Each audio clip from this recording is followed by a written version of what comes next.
नमस्कार, super Maharashtra news channel मध्ये आपलं स्वागत आहे। मी हनाता देवडा। जाणून घेऊया आपल्या परिसरातील दिवसभरातील ताज्या घडामोडी।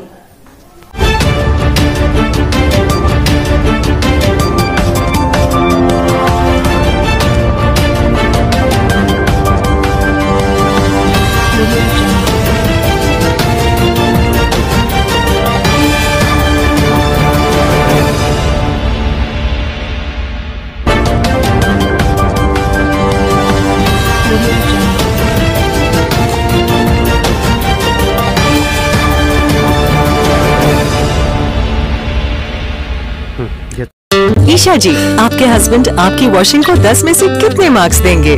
जाने दीजिए ना। अरे घबराइए मत। सॉरी।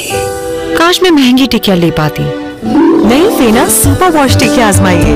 बेहतरीन झाग, कोमल हाथ, रोज और चंदन, सुपर चमक। महंगी टिकिया जैसी धुलाई नहीं, फेना सुपर वॉश टिकिया में समाई। फेना ही लेना, फेना।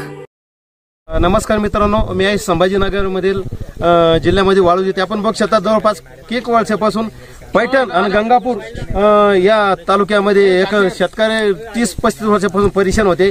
तो शिवरस्ता तो मोकळा करण्यासाठी मोठ्या प्रमाणामध्ये ते ना 4-5 वर्षापासून तिथं प्रयत्न करत होते। आणि आपल्यासोबत आहे नायब तहसीलदार तलाठी साहेब यांनी सर्वांना मिळून तो शेतकऱ्यांचा रस्ता कसा मोकळा होईल या प्रयत्न केलेला आहे। काय सांगाल सर?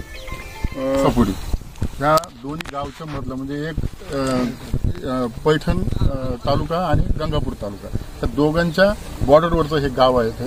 आणि हे शिव पण हे एकदम म्हणजे शेवटच्या टोकाचं आहे। हे तक्रारदार शेतकरी आहेत सगळे, त्यांच्या तक्रारीच्या अनुषंगाने आज आम्ही म्हणजे आता शुक्रवारी पण येऊन गेलो होतो आम्ही आणि आज परत तारीख काढली।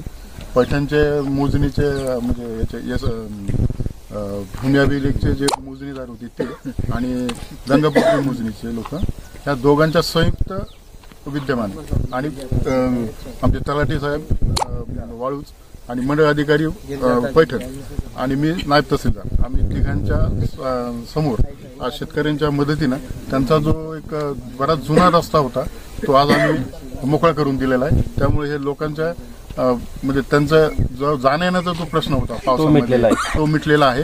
जर गेली 50 वर्षापासून हा रस्ता मोकळा नव्हता, आज तो आम्ही मोकळा केला। आपण बघू शकतो जवळपास गेल्या 50 वर्षापासून या रस्त्याचा प्रॉब्लेम होता। शेतकरी परेशान होते। एक तर 2 तालुक्याचा वाद असल्यामुळे मोठ्या प्रमाणामध्ये शेतकरीचे हाल होते। पावसाळ्यामध्ये खास करून पावसाळ्यामध्ये त्यांना जाण्याचा प्रॉब्लेम होता। आज तो प्रॉब्लेम सॉल्व्ह झालेला आहे। आपल्यासोबत दोन्ही तालुक्यातल्या लोकांनी अतिशय सामंजस्य भूमिका घेऊन हा रस्ता आज मोकळा करायला सहकार्य केलं। 50 वर्षाचं जे त्यांचं मागणी होती ती अतिशय खेळीमेळीच्या वातावरणात हा रस्ता मोकळा केला, सगळ्यांनी सहकार्य केलं, त्याच्याबरोबर सगळ्यांचं मी धन्यवाद देतो। आपल्यासोबत शेतकरी जवळपास 30 पासून परेशान होते या रस्ता मोकळा करण्यासाठी। ते मला काही वेळा बोलले होते ये रस्ते का हमारा प्रॉब्लम है, जल्दी सॉल्व करने का है, लेकिन आज वो सॉल्व हो रहा क्या? आम्ही सगळे अधिकारी आले, दोन्ही बाजूची मोजणी केली, त्यांना सेंटर पॉईंट टाकून दिलं। आता आमचे शेतकरी काही नाराज आहे, काही होतील ज्याची जमीन जास्त जात असेल तर आम्ही बसून त्याचं करून टाकू। विशेष म्हणजे जवळपास जो शेतकऱ्याचा प्रॉब्लेम होता तो सॉल्व झालेला आहे। सॉल्व तर अजून झालेलं नाही पण होणार सॉल्व। अजून कोण बोलते? बोला ना, सांगा ना रस्ते संदर्भात। हमारे 50 साल से जो है तो ये रास्ता हो रहा नहीं था। लोगों को बहुत अड़चन थी। 2000 का गन्ना रहता उनको 1000 रुपये टन से देना पड़ रहा था, क्योंकि ये हर साल की बात थी। क्योंकि 50 साल से हम ये करते आ रहे थे।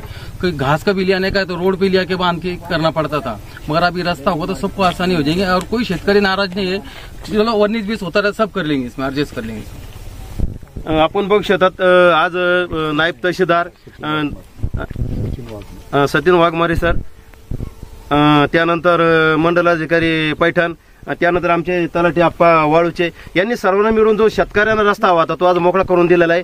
मोठ्या प्रमाणात शेतकऱ्याचा आनंद झालेला आहे। आज मोठ्या प्रमाणामध्ये शेतकऱ्याचा जो प्रॉब्लेम आहे रस्ता तो सॉल्व्ह झालेला आहे। पात्रा संभाजीनगर, डीपी वाघ, सुपर महाराष्ट्र न्यूज चॅनल। आपल्या परिसरातील ताज्या घडामोडी पाहण्यासाठी पाहत राहा सुपर महाराष्ट्र न्यूज चॅनल।